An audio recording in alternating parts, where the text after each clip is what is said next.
Hello! నమస్తే. ఈరోజు మన రెసిపీ క్యాప్సికమ్, ఆనియన్, శనగపిండి కర్రీ. దీనికి కావాల్సిన ఇంగ్రీడియెంట్స్ ఆనియన్, క్యాప్సికమ్, కారం, ఉప్పు, పసుపు, జీలకర్ర, ఆయిల్ అండ్ శనగపిండి. ఈ కర్రీకి కొంచెం ఆయిల్ ఎక్కువ పడుతుందండి.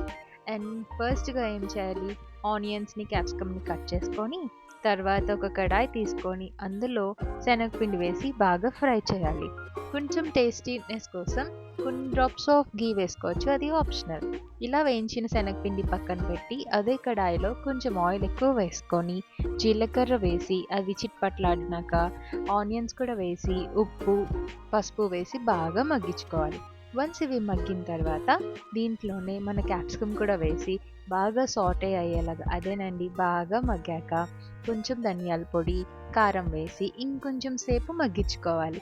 వన్స్ ఇలా కూరలోంచి ఆయిల్ పైకి తేలిన తర్వాత వేయించి పెట్టుకున్న శనగపిండి కూడా వేసి బాగా ఫ్రై చేసుకోవాలి.